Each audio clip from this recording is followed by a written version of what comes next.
Hey everyone, welcome back to another Logs.io training session. My name is Sean Pitts, and today we're going to be talking about the Data Optimization Hub and how we can utilize it to drop specific logs.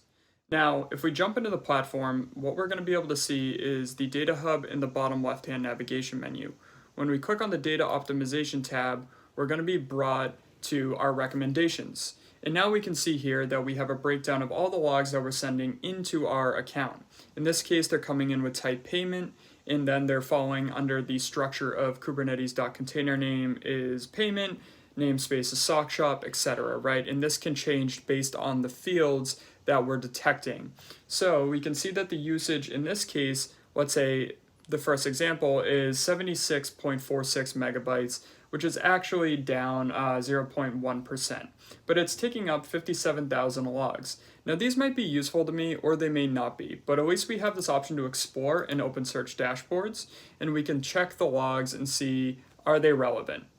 It's going to automatically add the filters based on the log type we chose. So we can see that these have some relevant fields that are necessary to me. So maybe I don't want to drop these, but maybe the user logs are not relevant to me. So I just want to click drop.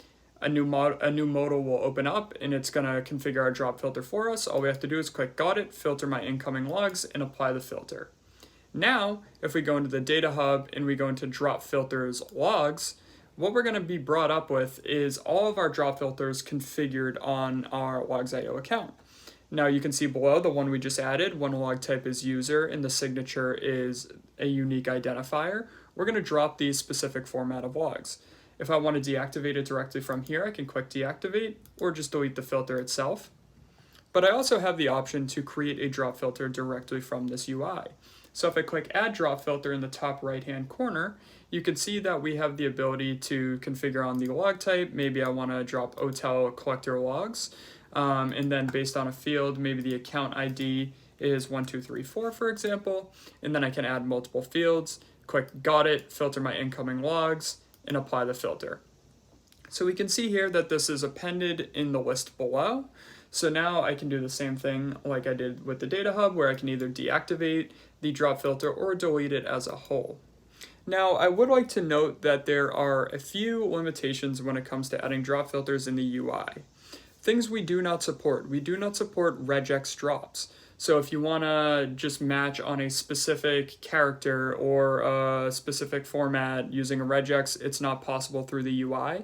And then also we do not support the ability to drop a specific amount of logs in terms of percentages. So if you want to drop 90% of your payment logs, what you will need to do is go through support and they will assist in the creation of that drop filter. So feel free to use them as a resource. And if you have any questions, please reach out to